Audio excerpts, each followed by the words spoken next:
ब्रजेश रावत जी और यहाँ जिला पंचायत और सामने गांव से आए हुए हमारे पितातुल बुजुर्गों, नौजवान साथियों, प्यारे बच्चों और सुरक्षा में लगे सुरक्षा कर्मचारी अधिकारीगण।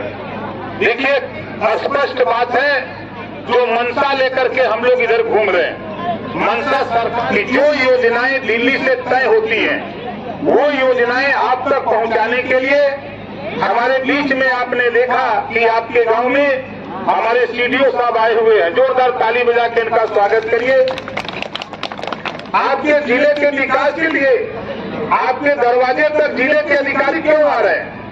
आपके गांव तक क्यों आ रहे हैं? आपके बीडीओ साहब क्यों आ रहे हैं? हम लोग क्यों आ रहे हैं? स्पष्ट मंशा है, जैसा कि अभी आपने देखा यहाँ कुछ है, उस सोच को साकार। देखिए, तमाम दल है प्रदेश में और देश में। मैं तो साफ साफ कहता हूँ कि आपने कांग्रेस को 40 साल देखा।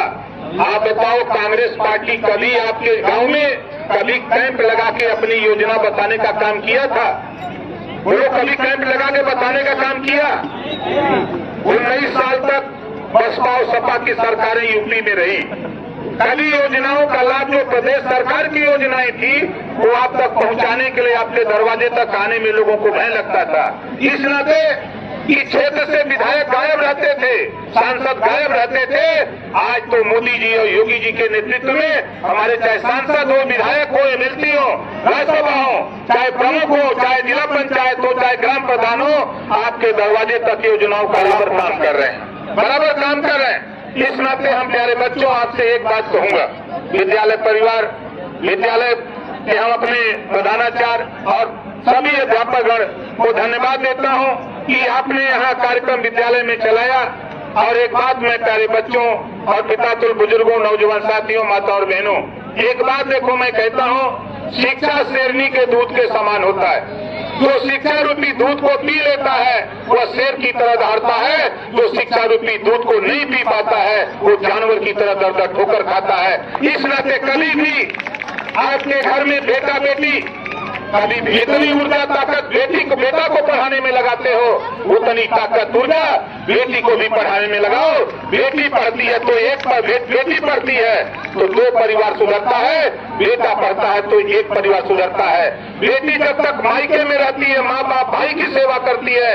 जब बेटी की शादी हो जाती है, ससुराल जाती है तो सास ससुर की सेवा करती है, 2 परिवार सुधरता है। इस नाते बेटा बेटी में भेदभाव नहीं। देखो, हमारे देश के प्रधानमंत्री जो काम इस देश की सारी पार्टियां नहीं कर पाई, सारी पार्टियों को मजबूर कर दिया।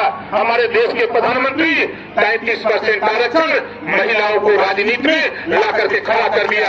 ये देश के लिए, हमारी महिलाओं के लिए एक उदाहरण है। जो काम कांग्रेस ने नहीं किया, सपा बसपा कांग्रेस ने मिलकर नहीं किया, प्रधानमंत्री माननीय नरेंद्र मोदी ने करके दिखाया।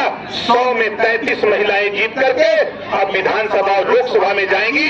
अब वो अपनी लड़ाई खुद लड़ेंगे, किसी की भरोसे नहीं रहेंगी। ये मंशा हमारे देश के प्रधानमंत्री की है। योजनाएं बहुत है, जैसा कि आपने देखा, अभी हम घूम रहे थे, स्टॉल लगा हुआ था।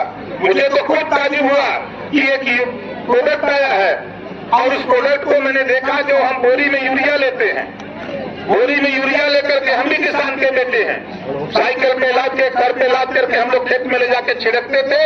अब तो प्रादेशिक मशीन हमने देखा कि इतनी योजना, इतनी टेक्नोलॉजी आपके बीच में आ गई कि आपको इतनी सुविधाएं मिल रही है। जो मंशा हमारे देश के प्रधानमंत्री है, विकसित भारत का जो लक्ष्य है, मैं दावे के साथ कहता हूँ, ओम प्रकाश राजभर, माननीय दयाशंकर सिंह जी के नेतृत्व में कंधे से कंधा मिला करके हम दोनों भाई जहाँ भी जरूरत होगी वहाँ।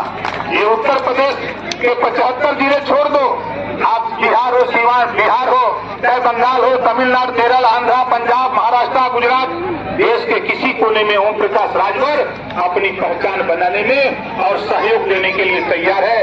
हम लोगों को आगे कार्यक्रम में जाना, कार्यक्रम लगाया हुआ कम से कम 10,000 लोग जुटे हैं। हम लोगों को विलंब हो रहा है। हम सभी साथियों, अपने अधिकारियों का, अपने कर्मचारियों का, आए हुए सभी साथियों का हम हार्दिक स्वागत अभिनंदन करते हुए, आपसे आशीर्वाद की कामना करते हुए अपनी बारी को विराम देता हूं। जय हिंद, जय भारत।